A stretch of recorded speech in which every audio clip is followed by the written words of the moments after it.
तो वो लोग बहुत खुशबख्त होंगे कि जो अपने ईमान को बचा कर इस दुनिया से ले जाए।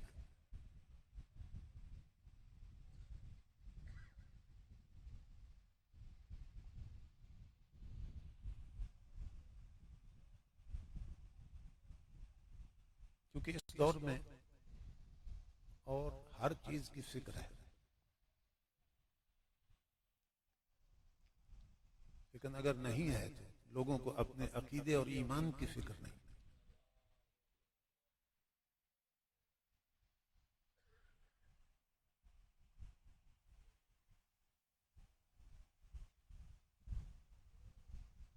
हर शख्स को ना चार चीजों से बहुत मोहब्बत होती है फितरती तौर पर।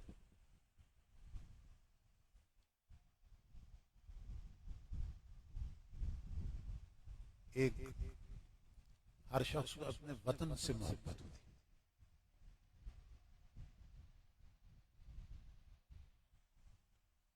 फिर उसे माल से मोहब्बत होती है। फिर उसे औलाद से मोहब्बत होती है।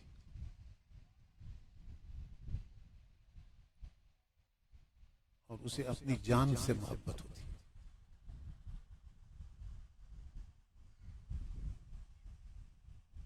वतन से मोहब्बत, दौलत माल से मोहब्बत, औलाद से मोहब्बत और जान से मोहब्बत, ये सबको होती है।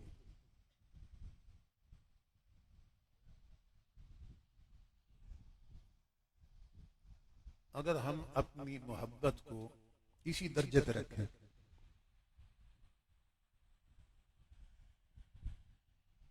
तो फिर हम में और काफिरों में कोई फर्क नहीं है।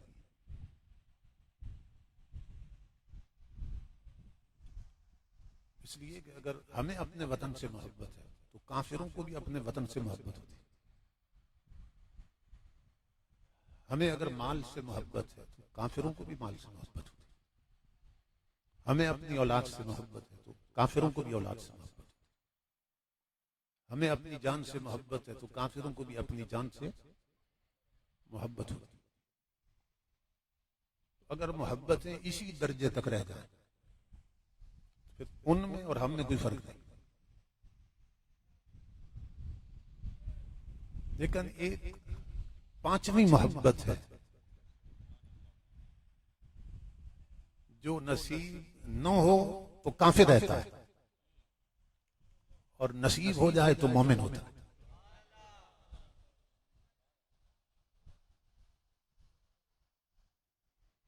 और ये जो चार मोहब्बतें हैं इनमें भी तरतीब है,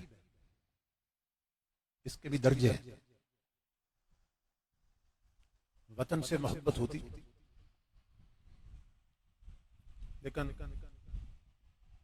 माल की मोहब्बत वतन की मोहब्बत से बढ़ जाती है। कितने लोग हैं जो दूसरे मुल्कों में जिंदगी गुजार रहे हैं, वतन की मोहब्बत कुर्बान करके माल की मोहब्बत।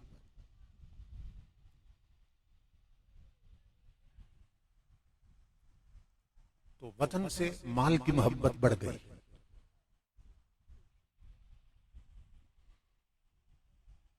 और बाहर मुल्कों वालों की क्या बात करें जो इसी मुल्क के अंदर रहते हैं,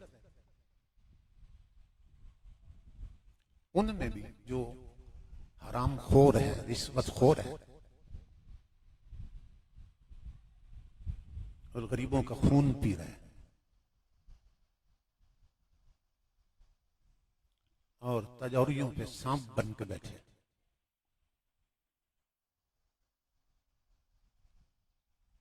तो वो इसी वतन में रहकर भी वतन की मोहब्बत को दबाए बैठे और माल की मोहब्बत को उठाए बैठे।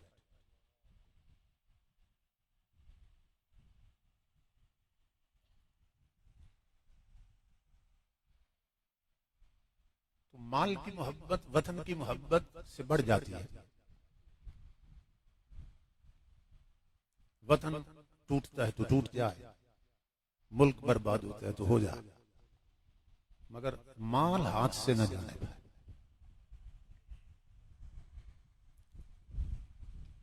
तो फिर माल की जो मोहब्बत है, उससे फिर अगली मोहब्बत औलाद की मोहब्बत, कि जो माल की मोहब्बत से भी शदीद होती है।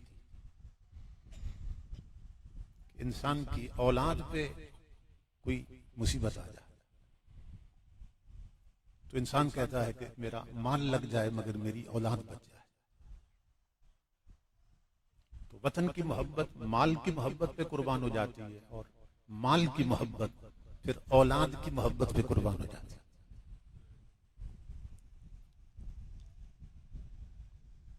और जो चौथी मोहब्बत है अपनी जान की मोहब्बत, ये फिर सबसे ऊपर का दर्जा है इन चार मोहब्बतों में, कि जब जान पे बन जाती है तो फिर इंसान को सिर्फ अपनी जान ही याद रहती है।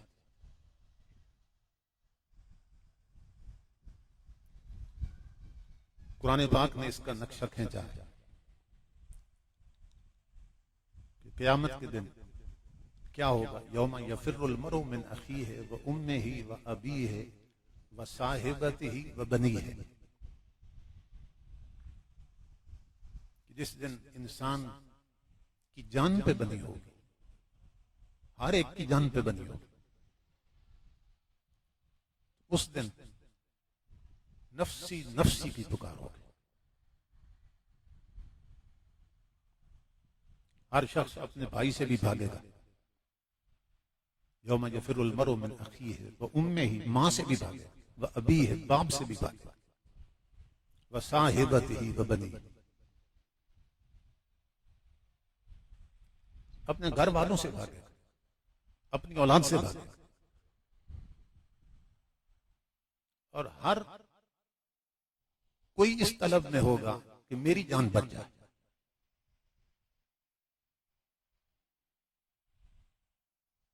तो ये जो जान की मोहब्बत है, ये इन तीन मोहब्बतों पे गालिब आ जाती है।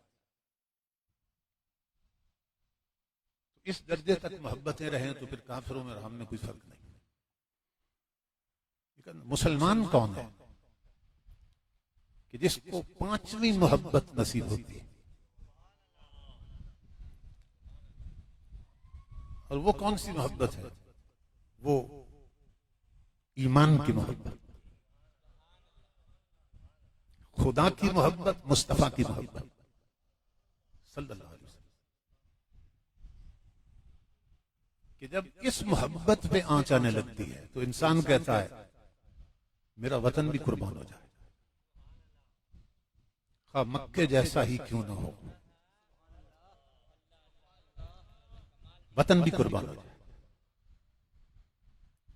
कहते हैं मेरी औलाद भी कुर्बान हो जाए, मेरा माल भी कुर्बान हो जाए। मुस्तफा की बात आई है, मेरी जान भी कुर्बान हो जाए। जान चली जाए मगर मेरा ईमान बच जाए। तो ये जो मोहब्बत है, ये अगर इस दर्जे में ना हो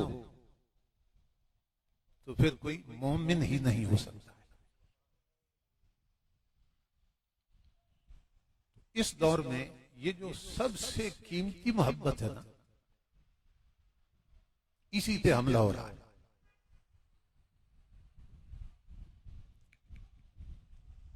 इसी मोहब्बत पर हमला हो रहा है, क्योंकि ये मोहब्बत ईमान है।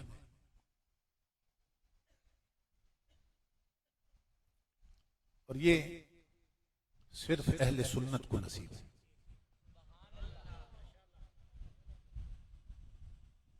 ये जितने भी तागूती फिरके हैं, बातिल कुव्वतें हैं, ये अहले सुन्नत पर ही क्यों हमले करते हैं?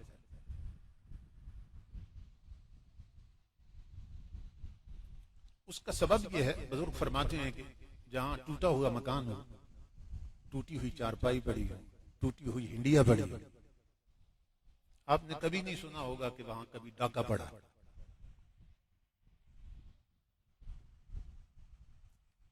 टूटा हुआ मकान है, टूटी हुई चारपाई है, टूटी हुई इंडिया पड़ी है, वहां डाकू डाका नहीं डालते, वहां चोर चोरी नहीं करते। डाकू डाका कहां डालते हैं? जहां मालो दौलत के अंबार होते हैं। चोर चोरी वहां करता है जहां दौलत होती है। तो ये जितने बातिल और तागूती फिरके हैं, ये अहले सुन्नत पे हमला क्यों कर रहे हैं? इसलिए कि उन्हें भी मालूम है कि ईमान का खजाना सुन्नियों के सीने में है।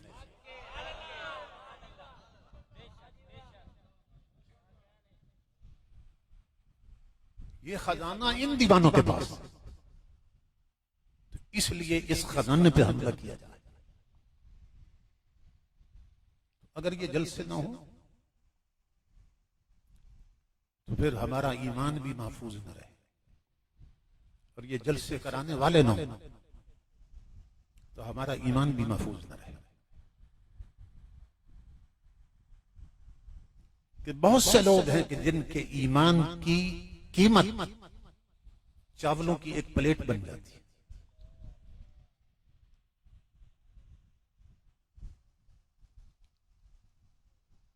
उनके ईमान की कीमत शरबत का एक गिलास बन जाता है।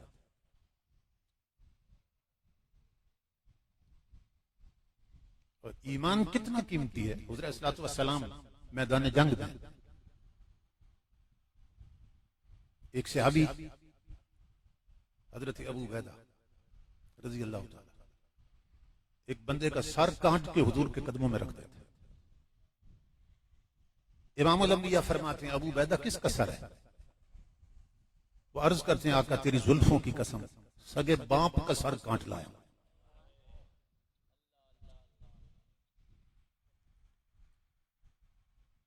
कुछ देर गुजरती है, सैयदना फारूक आज़म रज़ी अल्लाह ताला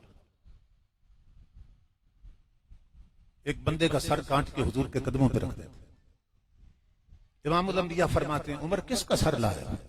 आका तेरे जोड़ों की कसम, सगे मामू का सर काट लाया।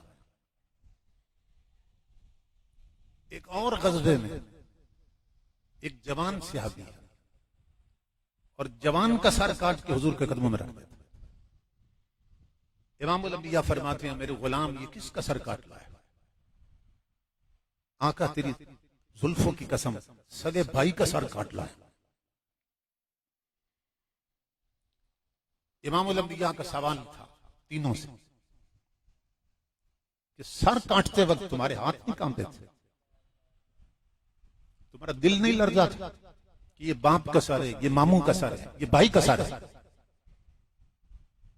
दिल नहीं लड़ जाता, हाथ नहीं कांपते थे? तीनों सहाबियों का जवाब एक ही था, आका हाथ कांप सकते थे अगर उन्हें अपना समझा होता, दिल लरज सकता था अगर उन्हें अपना समझा होता। हमने तो सिर्फ ये देखा है, जो तुम्हारा नहीं वो हमारा नहीं।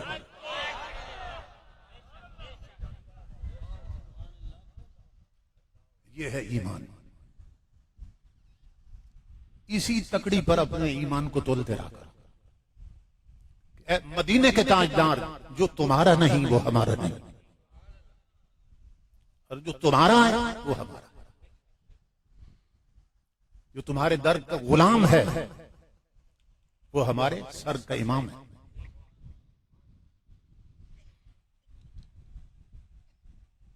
इसलिए हमें चाहिए कि हम अपने उलमा के करीब रहें।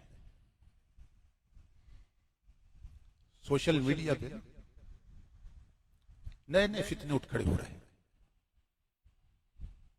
और हर शख्स के पास टच मोबाइल है, उसमें खुद सुनता है तो फिर गुमराह हो जाता है, भटक जाता है।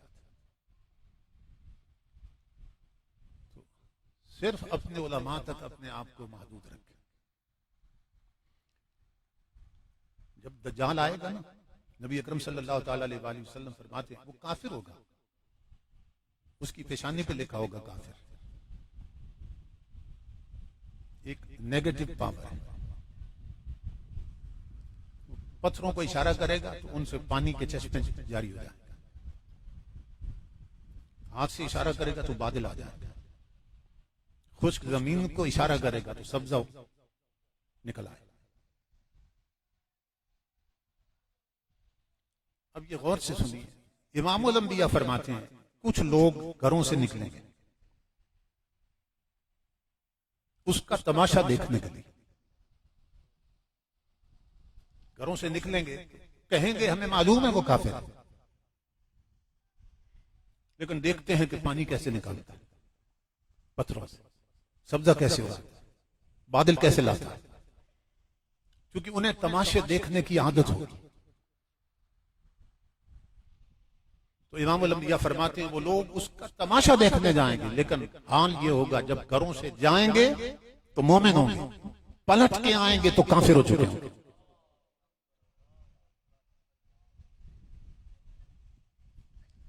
इसलिए हुजूर के गुलाम सिर्फ अपनी महफिलों की हद तक रहो, सिर्फ अपने उलमा तक महदूद रहो। अगर चाहते हो कि तुम्हारा ईमान बच जाए,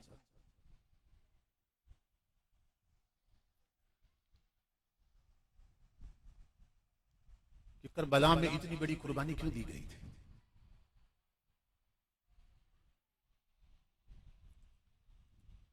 घर लुटाने का फलसफा क्या था?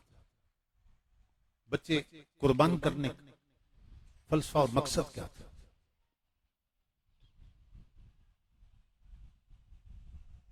इमाम हुसैन बता गए,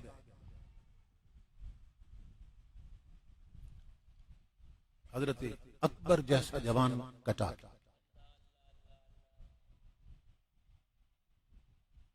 आप जानते हैं ना, ये सारी कुर्बानी दीन के बचाने के लिए, दीन के तहफ्फुज़ के लिए, कि दीन बच जाए, ईमान बच जाए। तो अकबर भी कट गए, इमाम हसन के बेटे कासिम भी कट गए, हजरत अब्बास भी कट गए, खुद इमाम अली मुकम भी कट गए। तो ताजदार कायनात के नवासे ने अपना अकबर कटा के बता दिया कि लोगों, हुसैन की नजर में अकबर इतना कीमती नहीं जितना मुस्तफा का दीन कीमती है। हुसैन की नजर में कासिम इतना कीमती नहीं जितना मुस्तफा का दीन कीमती है। और अपनी गर्दन भी दे रहा हूं कि तुम्हें मालूम हो जाए कि खुद मेरी नजर में, खुद मेरा अपना सर इतना कीमती नहीं जितना मुस्तफा का दीन कीमती है। तो सबसे बड़ी दौलत जो है वो दीन है और ईमान है, और सबसे बढ़कर इसी की हिफाजत की जरूरत है।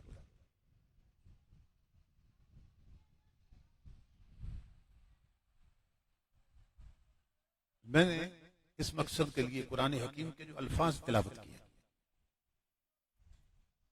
उनमें अल्लाह रब्बुल इज्जत ने तमाम ईमान वालों को एक हुक्म दिया,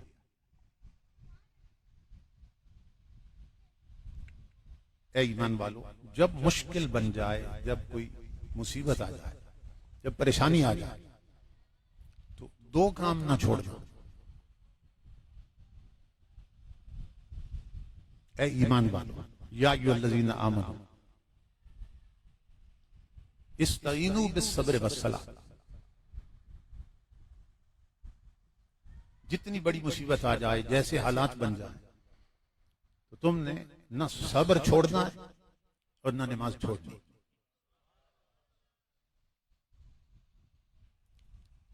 इन्नल्लाह मअस्साबिरीन। फरमाया ईमान वालों, मेरे मुस्तफा के गुलामों, मुसीबत में ये दो काम तुम न छोड़ना, एक तीसरा काम है वो मैं नहीं छोड़ूंगा। ये दो काम तुम करना मुसीबत में, अल्लाह फरमा रहा है, तीसरा मैं करूंगा। मौला वो क्या है? फरमाया मुश्किल और मुसीबत में तुम सब्र और नमाज ना छोड़ना। मुझे अपनी इज्जत की कसम, मैं तुम्हारी संगत नहीं छोड़ूंगा।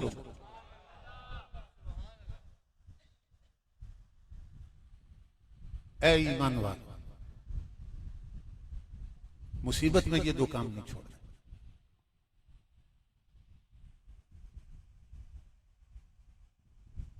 ये कुरान हुक्म दे रहा है हर ईमान वाले को। अब आप मुझे बताइए कि हुजूर का जो घराना कुरान को बचाने के लिए कट रहा है।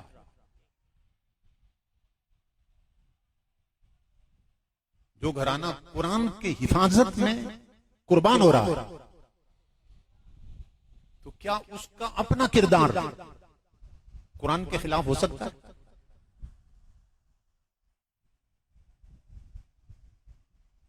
कि कुरान तो उनके गुलामों को भी कहे कि मुश्किल बन जाए तो सब्र नहीं छोड़, मुसीबत बन जाए तो नमाज नहीं छोड़, और मैं तुम्हारी संगत नहीं छोड़। तो जिस घराने से उम्मत ने कुरान पे अमल करना सीखा है, अगर उसी घराने का अपना किरदार कुरान के खिलाफ हो जाए, तो फिर हम किससे सबक सीखें?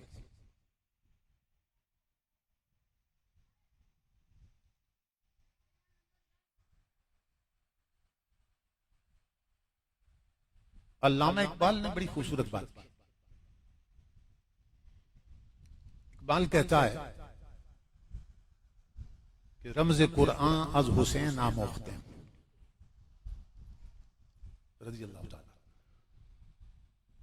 इकबाल अल्लामा है, कहता है मैं कुरान पढ़ता था तो कुरान की रमजें मुझे समझ नहीं आती, कुरान के राज मुझे समझ नहीं आते।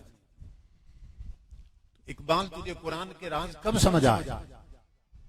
तो इकबाल कहता है रमज़ कुरान आज हुसैन आमोख्ते, कि मैं कुरान पढ़ता था, कुरान समझ नहीं आता था, जब फातिमा के लाल हुसैन को पढ़ा मुझे कुरान की समझ आने लग गई।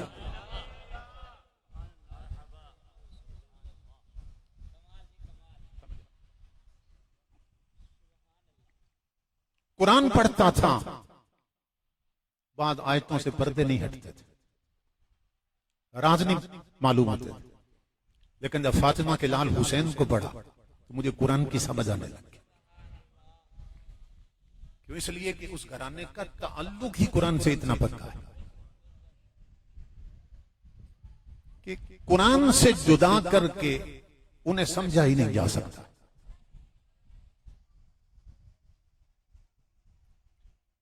क्योंकि हुजूर ने उनका तारुफ करवाया था कि ये कुरान के साथ जुड़े हुए, और कयामत के दिन जब ये हौज़े कौसर पे आए मेरी आले बैत, उस वक्त भी क्या होगा? हत्ता यरिदा अलैयल हौज़, हुजूर फरमाते हैं कि हौज़े कौसर पे जब मेरी आल आएगी तो उस वक्त भी कुरान उनके साथ होगा। इनका ताल्लुक कुरान से इतना पक्का है। कुरान में अल्लाह रब्बुल इज्जत ने फरमाया कि दो काम न छोड़ना, एक नमाज न छोड़ना, एक सब्र न छोड़ना, जैसी भी मुश्किल बन जाए, जितनी भी मुसीबत आ जाए। तो फिर क्या होगा? मैं अजर क्या दूंगा? इन्नल्लाह मअस-साबिरीन, फरमाया मैं तुम्हें अपनी संगत दूंगा, मैं अपनी कुर्बत दूंगा, मैं अपनी मइयत दूंगा।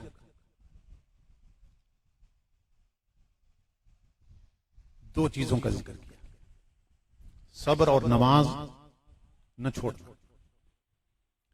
लेकिन जब अजर की बात की है तो एक तबके का जिक्र किया। हुक्म क्या था? ऐ ईमान वालों, मुश्किल में सब्र और नमाज न छोड़ना। और आगे क्या फरमाया कि मैं साबिरों के साथ हूं। चाहिए तो ये था ना, जो हमारी समझ में बात आती है कि जब अल्लाह रब्बुल इज्जत ने फरमाया कि ऐ ईमान वालों तुम मुश्किल में सब्र और नमाज न छोड़ना, तो मैं साबिरों के साथ भी हूं, मैं नमाजियों के साथ भी हूं। चूंकि दो का जिक्र किया था तो अजर भी दोनों का बयान किया जाता,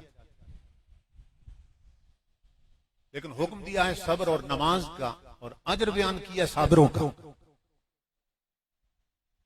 ये नहीं फरमाया मैं नमाजियों के साथ हूं, फरमाया मैं साबिरों के साथ हूं। ये तवज्जो तलब बात।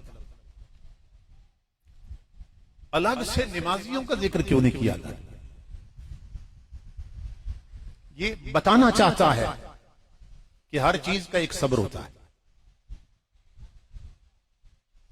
अल्लाह रब्बुल इज्जत ने अलग से नमाजियों का जिक्र नहीं किया, सिर्फ साबिरों का किया, ताकि दुनिया को मालूम हो जाए कि खुदा की नजर में नमाजी भी वो नमाजी है जो नमाज भी सब्र से पढ़ता है।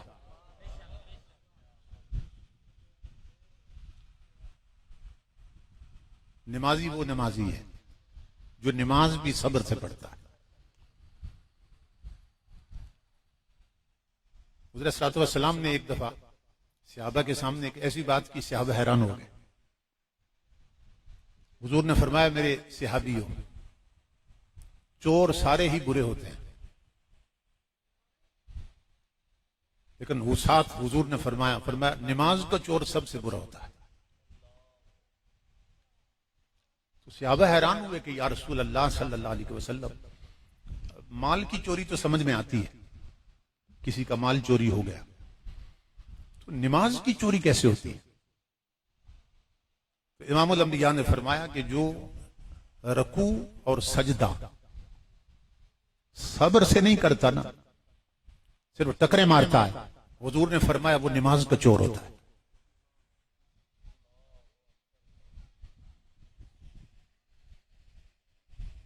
कि जो नमाज सब्र से नहीं पढ़ता, सिर्फ टकरे मारता है, वो नमाज का चोर होता है। आज हमारी अक्सर नमाजियों की नमाज इसी तरह, नमाज सब्र से नहीं पढ़ते, और ऐसी नमाज पढ़ के नमाजी मस्जिद से बाद में निकलता है, हुजूर फरमाते हैं कि फरिश्ते उसकी नमाज लपेट कर उसके मुंह पे पहले दे मारते हैं। अल्लाह फरमाता है, ले जा, इसकी नमाज की हमें जरूरत नहीं। जिन्हें तू सजदे समझता है ये टकरे हैं, क्योंकि नमाज भी उसकी है जो सब्र से पढ़ता है। इन जलसों का मकसद ये भी होता है कि हम खुद भी साथ दीन सीखते जाएं।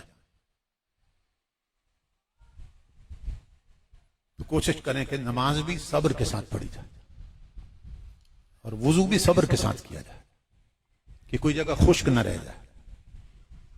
इमामुल अंबिया फरमाते हैं कि मेरा जो उम्मती वुजू भी सब्र के साथ करता है ना, तो खरजत खताजाहु मिन जसदिही हत्ता मिन तख्ते अस्फारिही। इमामुल अंबिया फरमाते हैं वो वुजू का पानी उसके पूरे जिस्म से गुनाहों को खींच लेता है।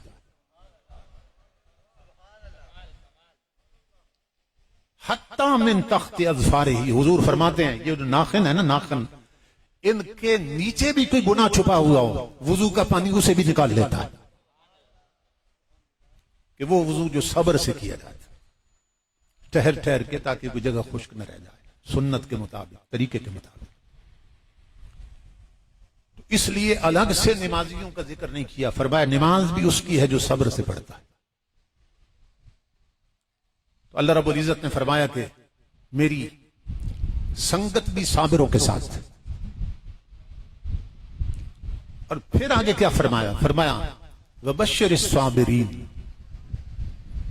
मेरी सिर्फ संगत साबिरों के साथ नहीं है, मेरी खुशखबरियां भी साबिरों के साथ,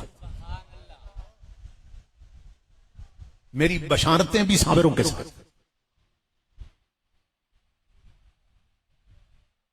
अब मुझे बताइए, जब कोई फौत हो जाए तो जो बेइख्तियार आंसू आते हैं ना, इसकी तो इजाजत है शरीयत, लेकिन शरीयत ने पीटने पर पाबंदी लगा दी।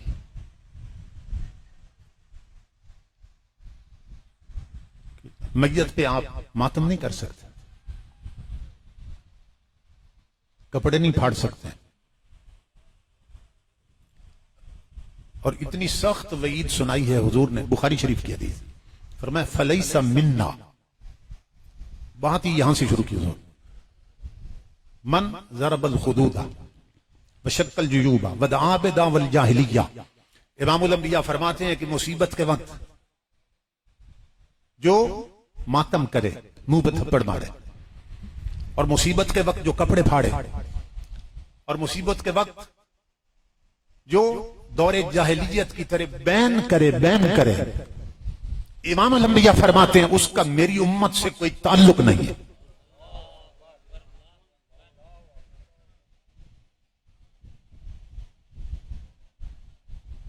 ये तसव्वुर करें आप।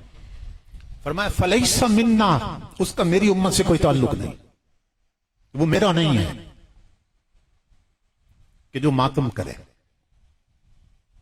मैयत पर कपड़े फाड़े, आंसू आते हैं इसकी इजाजत, लेकिन हाथों पर पाबंदी लगा दी कि पीट नहीं सकते, जुबान पे पाबंदी लगा दी, वैन नहीं कर सकते, और कपड़े नहीं फाड़ सकते।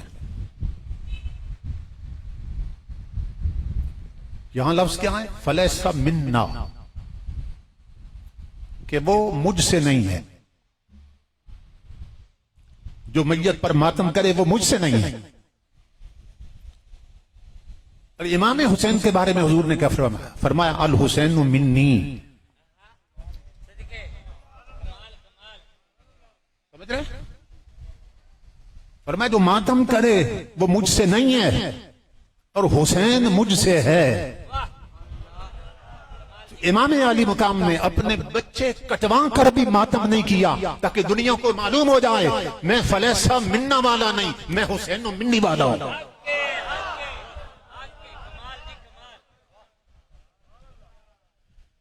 समझ रहे? उन्होंने साबित कर दिया कि मैं फलैसा मिन्ना वाला नहीं हूं, कि जिनके बारे में हुजूर फरमाते हैं कि वो मुझसे नहीं है, मैं अल हुसैन मिन्नी वाला हूं, मैं हुजूर से हूं। अल्लाह रब्बुल इज्जत बशारत भी साबिरों के लिए, अल्लाह रब्बुल इज्जत की मइयत और संगत भी साबिरों के लिए। अकीदा वो है ना जो कुरान से साबित हो जाए। अकीदे शेरों से साबित नहीं होते, अकीदे दौड़ों से साबित नहीं होते, अकीदा कुरान से साबित होता। इसी तरह है ना, इसमें तो किसी अनपढ़ बंदे को भी एतराज नहीं हो सकता है कि अकीदा कुरान से साबित होता है। मेरी बात समझ रहे हैं ना? अनपढ़ से अनपढ़ बंदा भी जानता है कि अकीदा वो है जो कुरान से साबित हो जाए। तो अकीदा किससे साबित होता है? मैं बहुत बड़ी बात समझाने लगा हूं आपको, अल्लाह करे समझ आ जाए आप। ये हाफिज साहब मेरी हर बात समझ रहे हैं। अकीदा कुरान से साबित होता है। लेकिन इमाम अल-अंबिया के गुलामों मुझे बताओ कि जिस अकीदे में कुरान ही साबित नहीं, वो अकीदा कुरान से कैसे साबित हो सकता है?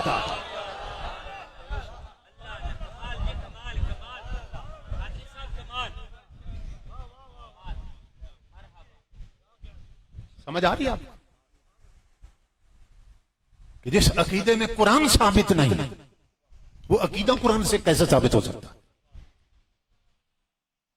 अहले सुन्नत हैं कि जिनका हर अकीदा मुस्तफा के कुरान से साबित है। तो अल्लाह रब्बुल इज्जत ने फरमाया कि मेरी बशारत भी साबिरों के लिए, मेरी संगत भी साबिरों के लिए। और फिर आगे क्या फरमाया? फरमाया इन्नमा युवफ़्फ़स साबिरून अजरहुम बिग़ैरि हिसाब। फरमाया मेरा बेहिसाब अजर भी साबिरों के लिए।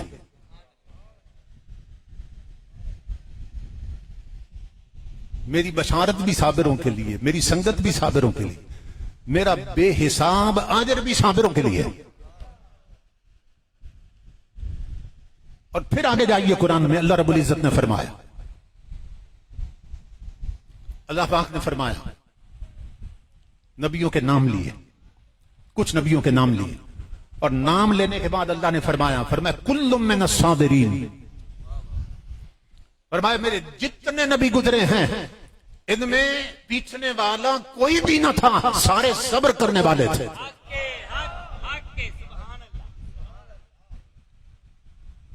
जितने नबी गुजरे कुल्लुम मिनस साबिरीन, ये सब सब्र करने वाले थे। नबियों की कितनी कितनी बड़ी मुसीबतें आई। और ये हदीस है हुज़ूर सल्लल्लाहु अलैहि वसल्लम की कि सबसे बढ़कर मुसीबत नबियों पे आती है। हुजूर से पूछा गया, अय्युन्नासी अशद्दु बलान या रसूल अल्लाह, अय्युन्नासी अशद्दु बला या रसूल अल्लाह, या रसूल अल्लाह सबसे बढ़कर मुसीबत किस पे आती है? तो हुजूर ने क्या फरमाया? फरमाया अल अंबिया, सबसे बढ़ के मुसीबत नबियों पे आती, क्योंकि ये अल्लाह रब्बुल इज्जत का तरीका है, ये उसकी सुन्नत है कि जिसको जितना ऊंचा रुतबा देता है ना, उस पे उतनी बड़ी मुसीबत उतार देता है। ये अल्लाह का तरीका और उसकी सुन्नत। और जिसको जितना ऊंचा करना चाहता है उस पर उतना बड़ा इम्तिहान डाल देता और मुसीबत डाल देता।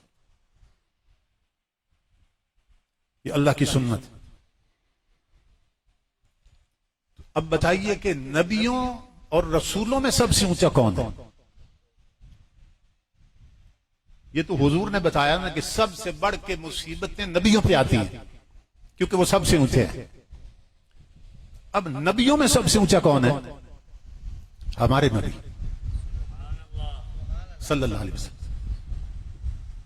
और अपने बारे में हुजूर क्या फरमाते हैं? फरमाया माऊज़ या नबीयुन कत्तो का माऊज़ी। तो इमामुल अंबिया फरमाते हैं, लोगों सुनो, तारीख नबुव्वत और रिसालत में किसी नबी पर इतनी मुसीबतें नहीं आई जितनी मुसीबतें तुम्हारे नबी पे आई हैं। क्यों? ऊंचे जो सबसे ज्यादा थे, ऊंचे जो सबसे ज्यादा थे। तो अल्लाह का यह तरीका है, जो जितना बुलंद होता है उस पर उतनी बड़ी मुसीबत उतार देता है। तो फिर आप तसव्वुर करो, फातिमा का लाल हुसैन कितना बुलंद होगा कि जिस पर इतनी बड़ी मुसीबतें आई हैं।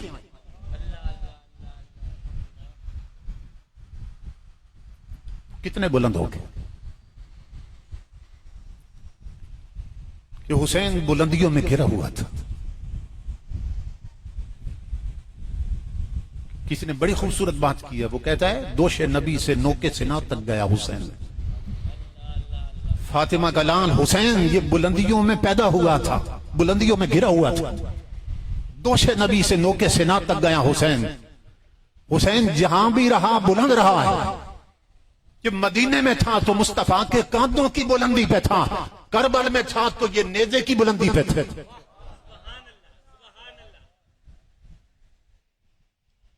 ये जहां भी रहा ये बुलंद रहा है।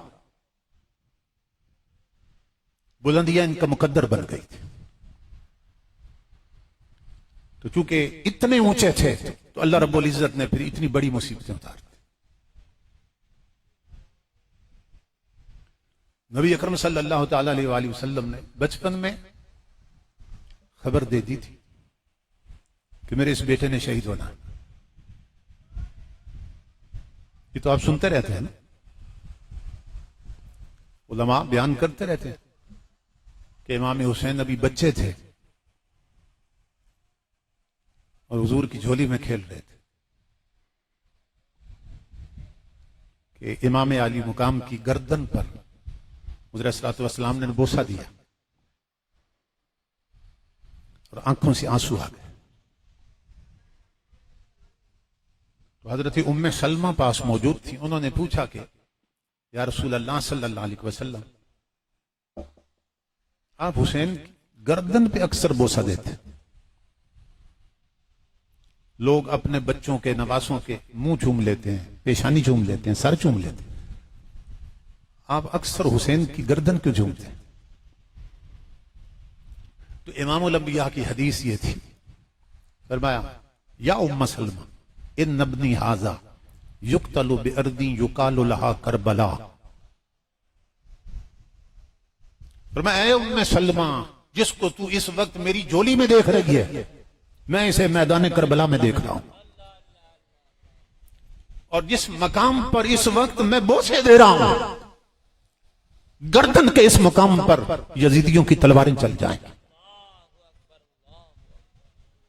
इमामुल अंबिया के गुलामों, तुम्हारे मेरे नबी ने सिर्फ शहादत की खबर नहीं दी है कि ये शहीद होंगे, मकाम शहादत की भी खबर दी है कि ये कहां शहीद होंगे।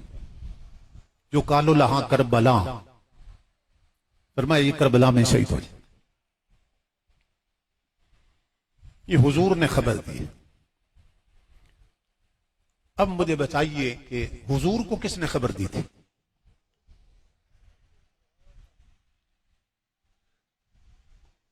हुजूर ने तो हजरत उम्मे सलमा को खबर दी ना कि इमाम हुसैन ने शहीद होना। हुजूर को किसने खबर दी थी? बोलिए। अल्लाह ने।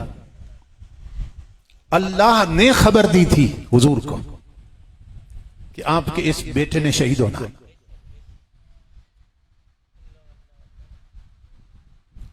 अल्लाह ने खबर दी थी। तो सवाल यह है कि कटना तो इमाम हुसैन ने था ना, इम्तिहान तो इमाम हुसैन का था करबला में, तो यह खबर हुजूर को क्यों दी गई?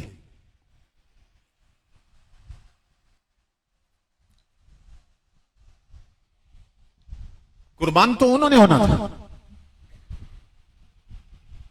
मगर अल्लाह ने हुजूर को खबर क्यों दी है?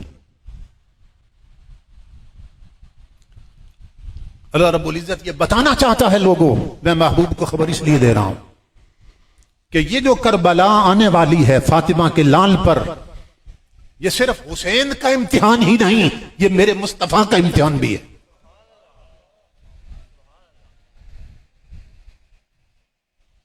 इसलिए हुजूर को भी खबर दी गई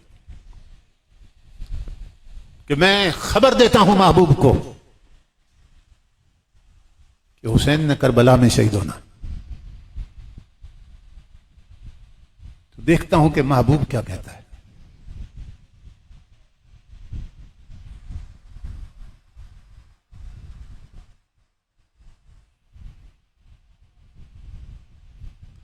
नबी अकरम सल्लल्लाहु तआला अलैहि वसल्लम के भी कुर्बान जाए। हुजूर ने उम्मत को बताया कि लोगों सदका दिया करो, इससे बलाएं टल जाती हैं। उम्मत को हुजूर ने खबर दी, सदका दिया करो बलाएं टल जाती।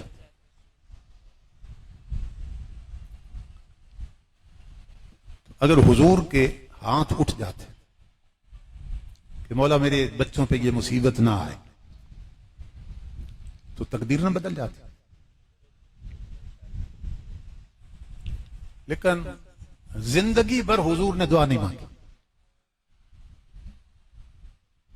अल्लाह ने खबर दी कि बच्चों ने शहीद होना है, जिंदगी भर दुआ नहीं मांगी हुजूर कि मौला ये इम्तिहान दूर कर दे, ये मुसीबत दूर कर दे, ये मुसीबत मेरे बच्चों पे ना आए। हमें कोई नजूमी भी बता देना कि महीने बाद तुम पे मुसीबत आने वाली, तो हम उससे पहले मालूम नहीं कितना सदका खैरात करेंगे, घर में खत्म शरीफ करवाएंगे, कलमे का लख निकलवाएंगे, बुजुर्गों से वजीफे पूछेंगे कि एक मुसीबत आने वाली है, मुझे बताया किसी ने, तो कोई वजीफा बता दो, कोई तरीका बता दो कि वो मुसीबत टल जाए ना आए। इसी तरह क्यों? इसलिए कि हम जानते हैं कि हर मुसीबत जो आती है वो उसके लिखे से आती है। अगर तकदीर में खुशी ना लिखी हो तो खुशी भी नसीब नहीं होती, और तकदीर में मुसीबत ना लिखी हो तो मुसीबत भी नहीं आती। जो कुछ उतरता है हम पर, जिस पर भी, वो अल्लाह के लिखे से उतरता है। इसी तरह है ना भाई, अल्लाह के लिखे के बगैर भी मुसीबत आ सकती है। बोलिए। जिस पर जो खुशी आती है, जो नेमत आती है, जो मुसीबत आती है, वो अल्लाह ने तकदीर में लिखी है तो उस पर आती है। ये तो अकीदा है ना हमारा मुसलमानों। तो अल्लाह लिखता है तो मुसीबत आती है, लिखता है तो नेमत आती है, खुशी आती है। अब ये करबला की मुसीबत अल्लाह के लिखे से आई है या लिखे बगैर आई है? बोलिए। मैं बिल्कुल ऐसे तकरीर कर रहा हूं जैसे सबक सिखाया जाता है, सबक पढ़ाया जाता है। ये हुजूर के घर वालों पर, बच्चों पर, करबला वालों पर जो मुसीबत आई, ये रब के लिखे से आई या लिखे के बगैर आई? बोलिए, सारे मिलकर बोलिए। लिखे से आई है। अब मुझे बताइए कि अल्लाह गलत लिखता है या सही लिखता है?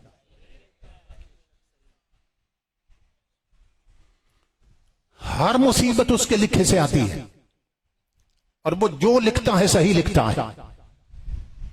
और करबला वालों पर भी मुसीबत उसके लिखे से आई थी। ये समझ रहे हैं ना बात? और अल्लाह जो लिखता है वो सही लिखता है। अब मुझे बताइए कि जिन पर मुसीबत आई थी वो उसके लिखे पे राजी थे कि नाराज थे?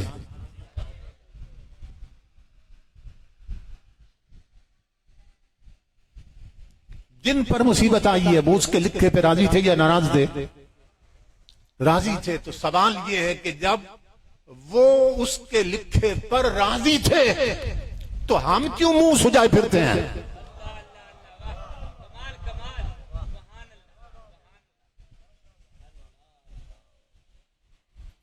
और वो इतने राजी हैं कि बचपन में बताया गया कि इस बच्चे ने कट जाना है।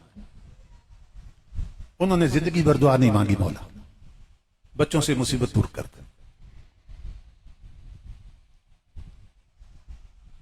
ये जो सबसे बड़ा मर्तबा है ना विलायत का, वो कैसे नसीब होता है? हजरत मूसा अलैहिस्सलाम ने अल्लाह से अर्ज की, मौला कि मुझे बता कि मैं क्या करूं तू मुझसे राजी रहे और कभी नाराज ना हो। तो अल्लाह रब्बुल इज्जत ने हजरत मूसा अलैहिस्सलाम की तरफ भी भेजी और मैं, मूसा अगर चाहते हो कि मैं राजी रहूं तुम पर तो उसका एक ही तरीका है, तुम मेरे लिखे पे राजी रहो।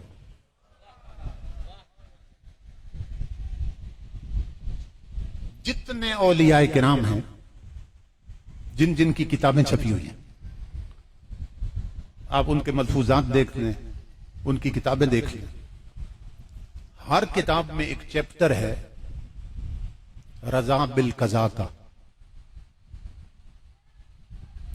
रजा बिल कजा, कजा कहते हैं तकदीर को और रजा राजी होने को। हर वली की किताब में एक चैप्टर है रजा बिल कजा का और हर किताब में लिखा है, वो तो इमाम है ना, उनके घर से तो विलायत तकसीम होती है। जो उनके गुलामों के गुलाम हैं, जो वली आम औली रखी, अब मैं ना मरना चाहता हूं ना बचना चाहता हूं, मैं वही चाहता हूं जो मेरा यार चाहता है।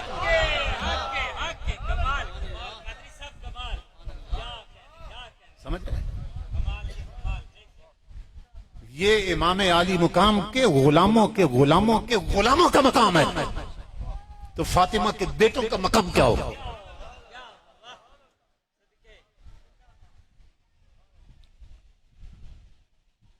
वो तो इतने राजी थे उसके लिखे पर। आज उनका सदका हम पेश करें तो हमारी बलाएं टल जाती हैं।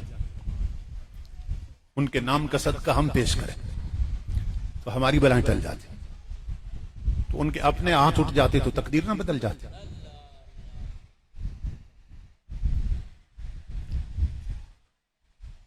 हजरत सुल्तान बाहू रहमतुल्लाह ताला आप फरमाते हैं, खाक पायम अब हुसैन अल हसन। आप अपनी किताब में फरमाते हैं रिसाला रूई शरीफ में, खाक पायम आज हुसैन अल हसन, मैं इमाम हसन हुसैन के पांव की खाक को।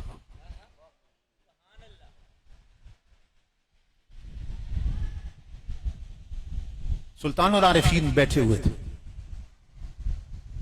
एक औरत आई और उसने आके कहा कि पीर साईं औलाद कोई नहीं, तावीज लिख दो कि अल्लाह औलाद अता करता। हजरत सुल्तानुल आरिफीन ने फरमाया, बीबी उसके खजानों में क्या कमी है? दुआ कर देंगे, अल्लाह करम फरमाएगा। दुआ करते हैं। वो औरत अजीब औरत थी, उसने कहा नहीं पीर साईं मैंने तावीज चाहिए, सिर्फ दुआ नहीं मुझे तावीज चाहिए। सुल्तानुल आरिफीन ने देखा कि ये टलती नहीं है, कागज पड़ा था, कलम पड़ा था, आपने कागज उठाया ना तो कलम से इस तरह लिख कर ना लपेट के उसे दे दिया, फरमाया दुआ भी दे दी है, तावीज भी दे दी। वो भी अजीब औरत थी। देहात की औरतें सादा होती हैं और बड़ी साफ होती हैं, तो जो दिल में था ना वही उसने किया। उसने तावीज खोल दिया, खोल के ना देख कर कहने लगी पीर साईं मैं इतनी भी अनपढ़ नहीं है, इतने निरियां लकीर हैं।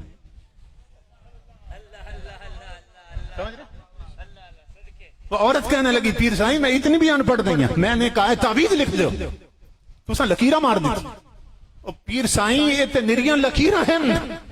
हजरत सुल्तान बाहू जलाल में आ गए, फरमाया बीबी ले जा अल्लाह दी इज्जत दी कसम, फकीरा दियां ए लकीरा ही अल्लाह दियां तकदीरां हैं।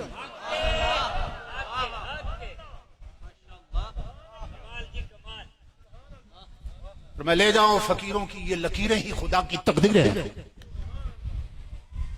तो जिनके गुलामों के गुलामों का हाल ये है कि जो लिख दें वो रब की तकदीर बन जाए, तो फातिमा के लालों का मकाम क्या होगा? हाथ उठा देते तो तकदीर बदल जाती। बाद रिवायात में जब उन्होंने पानी बंद किया तो एक जिन हाजिर हुआ इमाम अली मकाम की बारगाह। जिन जिसका नाम जाफर था, बाज किताबों में जाफर नाम।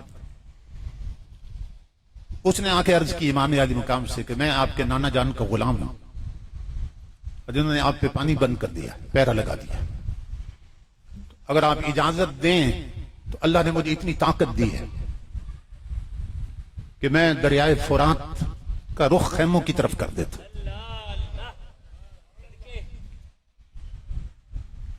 अगर आप इजाजत, मैं गुलाम हूं आपका, नौकर हूं,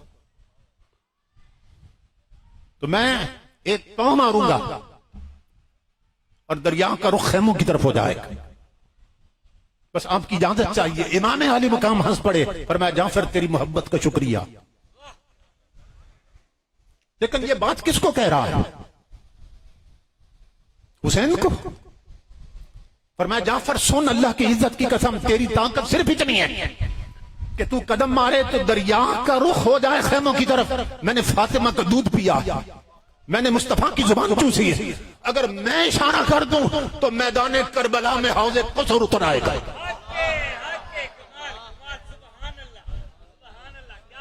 अगर मैं इशारा कर दूं तो कौसर का रुख हो जाए करबला की तरफ। लेकिन हम यहां इम्तिहान देने आए हैं, करामतें दिखाने नहीं आए हैं। हम बताना चाहते हैं कि हम यार के लिखे पे राजी हैं। मुझे उसका गम भी कबूल है, मुझे उसका गम भी कबूल है। क्यों? ये इसलिए कि यार ने लिख दिया है। उसके लिखे पे जब तक राजी ना हो तो अल्लाह फरमाता है मैं भी फिर राजी नहीं होता। और जो उसके लिखे पे राजी हो जाते हैं फिर इमामुल अंबिया के गुलाम, फिर उन्हें वो मकाम अता किया जाता है। सर कट गए थे और नेज़ों की नोक पे चढ़ गए थे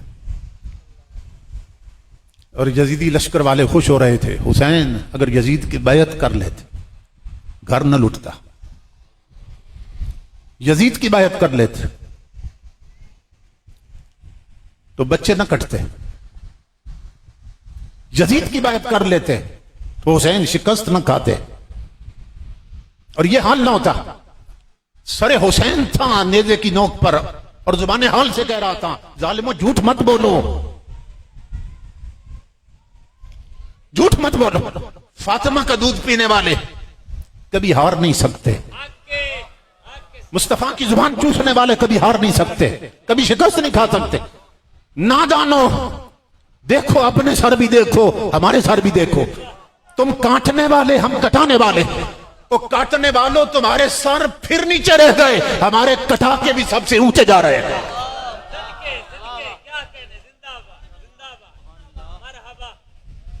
गश्ते बला को अर्श का जीना बना दिया, जंगल को मुस्तफा का मदीना बना दिया, हर जर्रे को नजफ का नगीना बना दिया।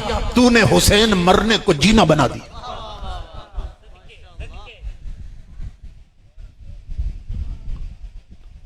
वो हस्तियां अल्लाह रब्बुल इज्जत के लिखे पे राजी हो जाएं, इमाम अल अंबिया के गुलाम, वो कट भी जाएं तो उन्हें ये बुलंदियां नसीब हो जाती। तो अल्लाह फरमाता है मैं साबिरों के साथ हूं, मेरी बशारतें साबिरों के लिए, मेरी खुशखबरियां साबिरों के लिए, मेरा बेहिसाब अजर साबिरों के लिए।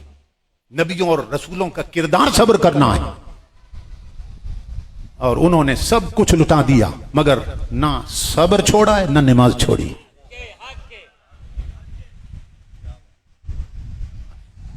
ना सब्र छोड़ा है ना नमाज छोड़ी। बस आखिरी बात अर्ज करके खिताब खत्म कर रहा हूं। एक हिंदू शायर कहता है, दवाकर राही उसका नाम है, दवाकर। कहते हैं, कुछ लोग कहते हैं, कुछ ऐसे भी बदबख्त है, कहते हैं इमाम हुसैन शिकस्त खा गए थे, यजीद जीत गया था। हुसैन हार गए थे, यजीद जीत गया। वो हिंदू है, दवाकर राही। वो कहता है मैं तुम्हें बताता हूं हारा कौन और जीता कौन। उसने कमाल की बात की। हिंदू है, बुतों का पुजारी है। क्या कहता है? कहता है वकारे खूने शहीदाने करबला की कसम।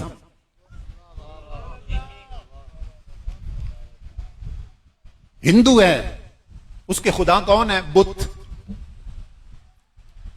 अपने खुदाओं की कसम नहीं खा रहा है हिंदू होकर, वकारे खूने शहीदाने करबला की कसम खा रहा है।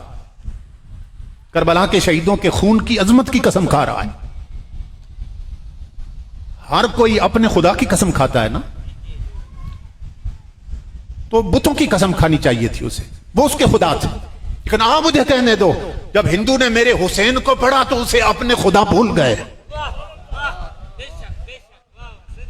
इसलिए अपने खुदाओं की नहीं, इन शहीदों की खून की अजमत की कसम खा के कहता है मैं बताता हूं हारा कौन और जीता कौन। कहता है वकारे खूने शहीदाने करबला की कसम, यजीद मोर्चा जीता है, जंग हारा है।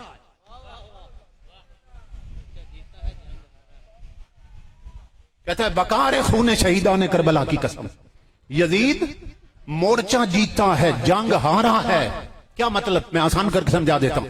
वो कहता है लोगों, अगर जंग मोर्चे में छुप के बैठने का नाम है फिर यजीद जीता है, और अगर जंग मैदान में कटने का नाम है फिर हुसैन जीता है। समझ?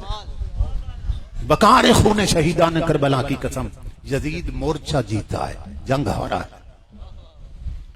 तो मेरा सलाम अकीदत हो उस घराने को, हुसैन पाल के जिसने दिया जमाने को।